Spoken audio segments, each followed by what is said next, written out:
Info terkini, ujian sekolah menjadi salah satu syarat kelulusan pada siswa-siswi kelas 12 pada jenjang SMA dan sederajat, kelas 9 pada jenjang SMP dan sederajat, serta kelas 6 pada jenjang SD dan sederajat. Untuk itu, siswa-siswi diharapkan mempersiapkan sebaik mungkin ujian sekolah agar mendapatkan hasil yang terbaik. Salah satunya adalah dengan belajar sesuai dengan kisi-kisi yang telah dibuat oleh guru yang bersangkutan. Berikut adalah salah satu video penjelasan kisi-kisi yang telah dibuat oleh Pak Restu selaku guru mata pelajaran PPKN. Untuk itu, mari kita bersama-sama simak video penjelasannya.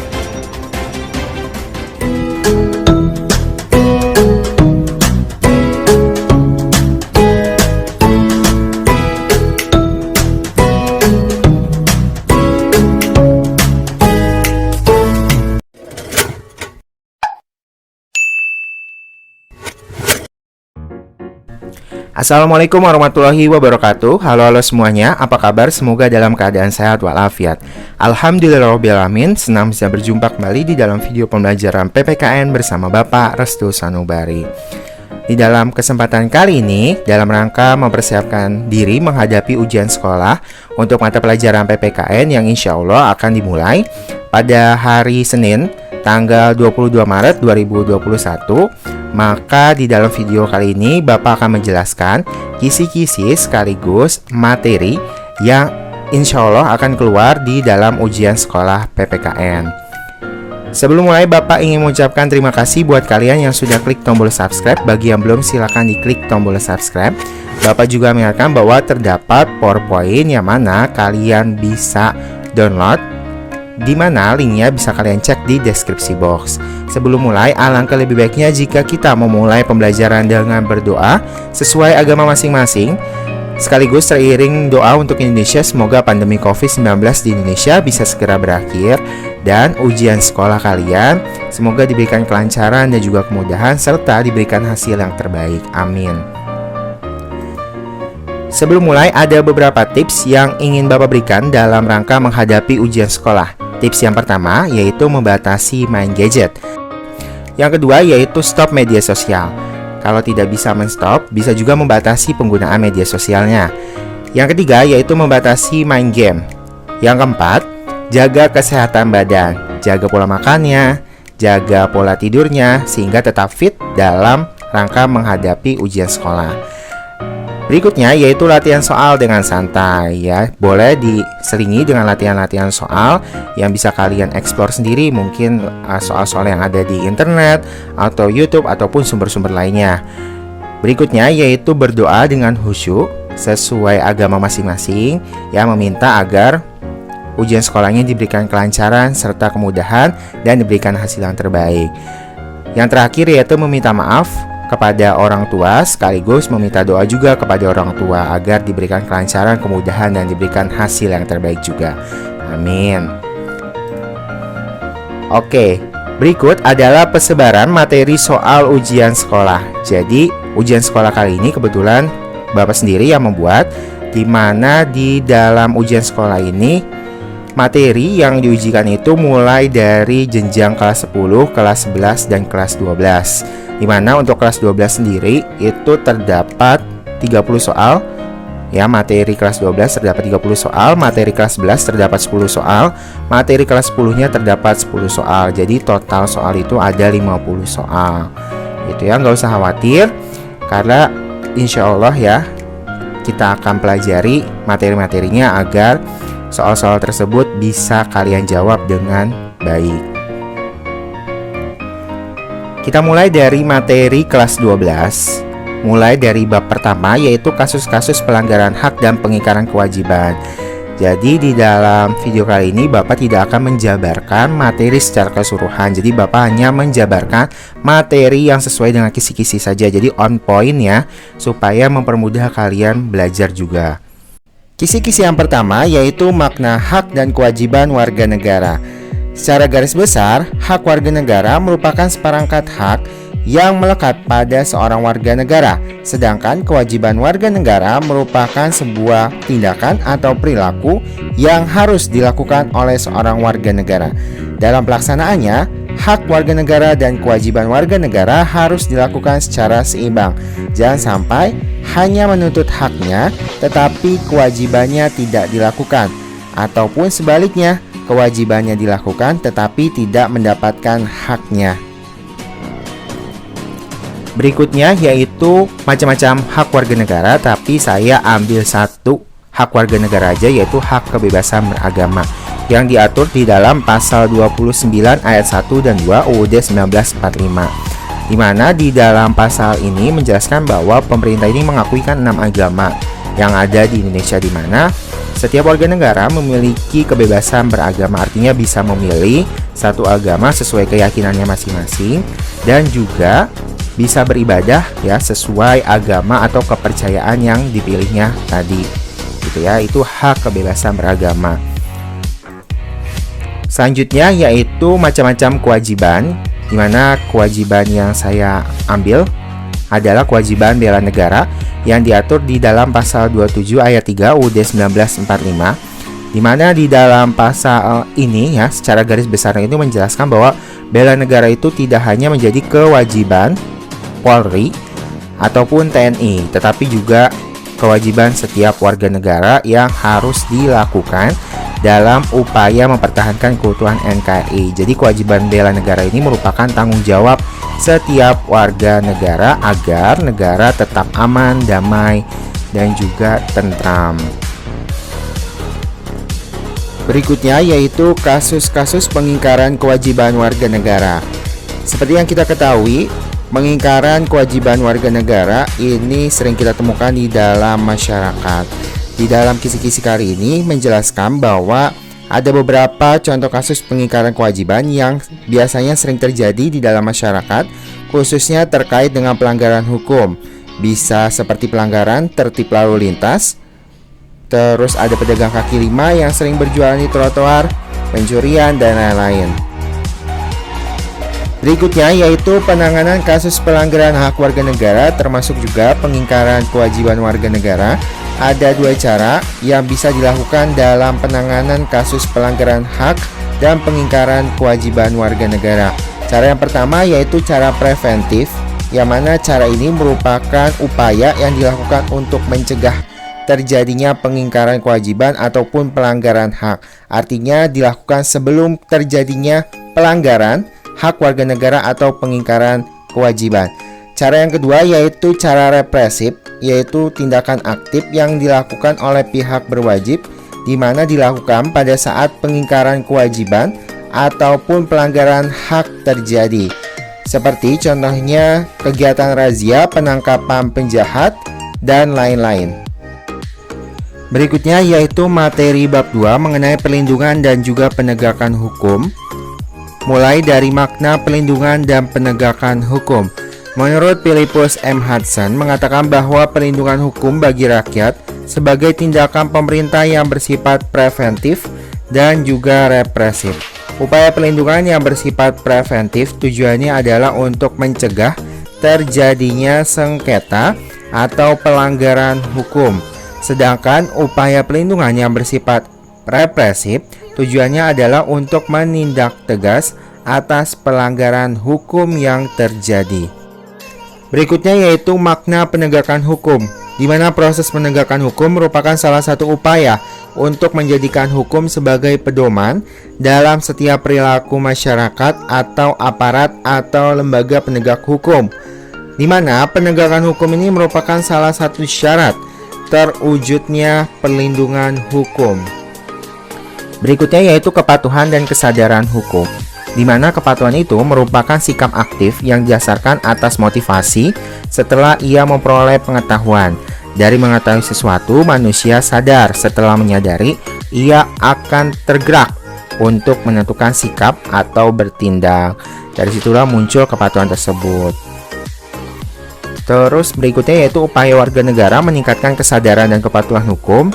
Bisa kalian baca. Berikutnya yaitu pengaruh kemajuan iptek,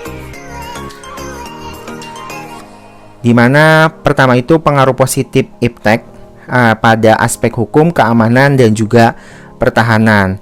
Nah, pengaruh positif yang pertama jelas ya, karena adanya teknologi, proses penegakan hukum juga semakin mudah.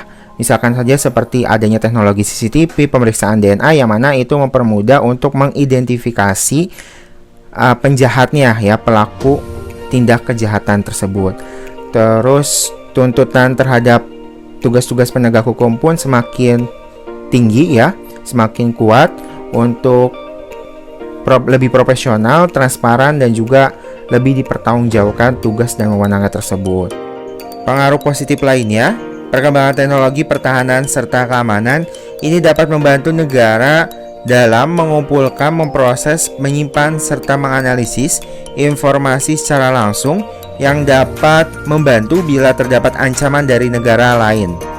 Pengaruh terakhir yaitu terjadinya peningkatan akurasi dan keandalan teknologi persenjataan. Pengaruh negatif iptek pada aspek hukum, keamanan, serta pertahanan. Yang pertama, kejahatan semakin bertambah karena semakin berkembangnya teknologi, khususnya internet. Contoh-contoh kejahatan yang berbasis teknologi adalah cybercrime. Misalkan saja perusakan situs, pengiriman virus, pembobolan ATM serta kartu kredit, cyberbullying, penyebaran hoax, dan lain-lain. Terus juga bisa menimbulkan tindakan anarkis dan kriminal dari masyarakat yang jelas mengganggu stabilitas nasional. Berikutnya yaitu peran masyarakat dalam menjaga keamanan, ketertiban, dan juga kedaulatan negara semakin berkurang. Berikutnya yaitu senjata pemusnah massal seperti nuklir ini semakin berkembang yang akhirnya mengkhawatirkan, mengancam kedaulatan negara kita. Berikutnya yaitu pengaruh negatif iptek pada aspek politik, di mana pertama yaitu muncul berita-berita yang tidak benar mengenai kebijakan publik ataupun tokoh publik atau hoax ya. Terus dapat memecah masyarakat akibat munculnya fanatisme ketika mendukung satu calon atau kelompok dan menentang kelompok lainnya. Terus yang ketiga, masuknya ideologi-ideologi yang tidak sesuai dengan Pancasila seperti liberalisme, komunisme, dan lain-lain. Terus pemikiran-pemikiran yang tidak benar seperti radikal, makar, separatisme, dan lain-lain ini dapat menyebar dengan mudah dan cepat yang melalui teknologi. Berikutnya yaitu pengaruh negatif iptek pada aspek sosial budaya. Yang pertama, berkembangnya gaya hidup konsumtif, hedonisme, di mana hedonisme ini merupakan kenikmatan pribadi ya, dianggap sebagai nilai hidup tertinggi. Terus adanya individualisme, westernisasi gaya hidup kebarat-baratan, bukan cuma pakaian ya, tapi makanan sehari-hari ya, seperti soal PAT sebelumnya itu merupakan gejala-gejala westernisasi juga. Terus semakin memudarnya semangat gotong royong, solidaritas, kepedulian, dan lain-lain. Semakin lunturnya nilai-nilai keagamaan di dalam masyarakat. Berikutnya yaitu pengaruh negatif iptek pada aspek ekonomi. Yang pertama, Indonesia akan dibanjiri oleh produk dari luar negeri yang mendesak produk lokal. Yang kedua, kesenjangan sosial ya akan terjadi, khususnya bagi pelaku ekonomi yang semakin kuat yang memonopoli pasar, tapi ada juga yang semakin lemah dan semakin tersisih gitu ya, khususnya para pedagang-pedagang yang kecil-kecil tersebut. Terus yang ketiga, tidak menutup kemungkinan perekonomian negara dikuasai oleh asing. Yang keempat, makin banyaknya pekerjaan yang diambil alih oleh teknologi seperti robot. Berikutnya yaitu makna sikap selektif. Jadi seperti yang kita ketahui bahwa teknologi ini memiliki pengaruh positif dan juga negatif bagi masyarakat. Nah, apa yang harus kita lakukan? Yang harus kita lakukan adalah menyeleksi gitu ya, menyeleksi pengaruh-pengaruh tersebut gitu ya, dengan menerapkan sikap selektif. Jadi sikap selektif ini merupakan sikap menyaring atau memfilter ya segala bentuk pengaruh iptek tersebut. Alat filternya apa? Alat filternya yaitu Pancasila dan UUD 1945. Ini merupakan sikap selektif di berbagai bidang. Saya ambil satu, yaitu bidang sosial budaya. Yang pertama, terbuka terhadap inovasi, berorientasi pada masa depan, dapat memanfaatkan kegunaan iptek, menghargai pekerjaan sesuai dengan prestasinya, menggunakan potensi lingkungan secara tepat, menghargai dan menghormati hak-hak asasi manusia. Berikutnya yaitu Persatuan dan Kesatuan NKRI. Yang pertama yaitu mengenai bentuk-bentuk negara kesatuan. Jadi negara kesatuan itu bisa dibedakan menjadi dua sistem. Yang pertama ada sentralisasi dan yang kedua ada desentralisasi. Sentralisasi itu jelas ya, pemerintahan pusat ini menyelenggarakan pemerintahan secara penuh ya, urusan pemerintahan di pemerintah pusat. Pemerintah daerah hanya menjalankan perintah-perintah atau aturan dari pemerintah pusat aja. Sedangkan desentralisasi itu pemerintah pusat itu memberikan sebagian kekuasaannya kepada daerah untuk mengatur dan mengurus sendiri rumah tangganya gitu ya, atau yang biasa disebut dengan hak otonom. Nah, itu desentralisasi. Dan yang tadi adalah sentralisasi. Jadi ingat aja, sentralisasi itu pusat, desentralisasi itu dibagi kekuasaan ke daerah. Berikutnya yaitu ciri negara serikat. Ya, bisa kalian lihat ya ciri negara serikat, khususnya berdasarkan susunan negaranya, pemerintahan negaranya, konstitusinya, dan sistem pembagian kewenangannya. Berikutnya yaitu konstitusi yang digunakan pemerintahan RIS. Ya, ini saya penjelasannya aja. Jadi konstitusi yang digunakan pemerintahan RIS itu adalah konstitusi RIS 1949. Jangan lupa ya, konstitusi RIS 1949. Terus konstitusi pada masa demokrasi liberal. Nah, di sini udah ada yaitu UUDS 1950 atau Undang-Undang Dasar Sementara. Berikutnya yaitu kegagalan pemerintahan pada masa demokrasi liberal. Jadi kegagalan pemerintahan pada masa demokrasi liberal itu disebabkan ya karena Badan Konstituante yang tidak berhasil menyusun undang-undang dasar yang baru, sehingga kondisi negara itu menjadi tidak stabil dan juga kacau. Makanya dikeluarkanlah Dekret 1959. Berikutnya yaitu penyimpangan pada masa demokrasi terpimpin. Yang pertama ada pembubaran DPR hasil pemilu ya 1955, terus pembentukan MPRS. Terus yang ketiga, presiden kedudukannya itu tertinggi dalam menjalankan pemerintahan. Jadi MPRS, DPR-GR, dan lembaga-lembaga lainnya itu kedudukannya setara menteri, jadi di bawahnya presiden. Yang keempat yaitu pengangkatan presiden seumur hidup. Yang kelima yaitu pembentukan ABRI, di mana ABRI di sini merupakan gabungan antara TNI dan Polri yang memiliki dua fungsi selain sebagai aparat keamanan serta pertahanan, tetapi juga memasuki dunia politik. Yang keenam yaitu pencetusan Nasakom atau kepanjangannya Nasional Agama serta Komunis. Berikutnya yaitu pemberontakan G30 SPKI, di mana awal mula terjadinya pemberontakan G30 SPKI ini karena adanya ajaran Nasakom tersebut, di mana ajaran Nasakom ini sangat menguntungkan PKI selama masa demokrasi terpimpin, di mana PKI akhirnya berhasil menguasai konstelasi politik di Indonesia. Puncaknya kegiatan PKI ini melakukan pemberontakan G30 SPKI yang berniat untuk mengganti ideologi Indonesia yaitu Pancasila menjadi ideologi komunis. Tetapi berkat perjuangan para prajurit perwira tinggi Angkatan Darat, akhirnya gerakan G30 SPKI pun berhasil ditumpas. Berikutnya yaitu penyimpangan Orde Baru. Pertama di bidang ekonomi, di mana penyelenggaraan ekonomi Indonesia pada saat itu tidak sesuai dengan Undang-Undang Dasar 1945. Di bidang politik, kekuasaan eksekutif itu dominan ya dibandingkan lembaga-lembaga lain. Salah satunya adalah legislatif. Terus di bidang hukum, perundang-undangan ini seharusnya yang punya fungsi untuk membatasi kekuasaan presiden justru malah kurang bisa ya memadai hal tersebut. Jadi kesempatan ini diambil oleh beberapa oknum yang menyalahkan kedudukan dan jabatan tersebut, sehingga timbullah praktik KKN di dalam pemerintahan. Berikutnya yaitu tujuan dilakukan amandemen UUD 1945, di mana pada masa reformasi kan seperti yang kita ketahui pasca Orde Baru itu diadakan amandemen UUD 1945.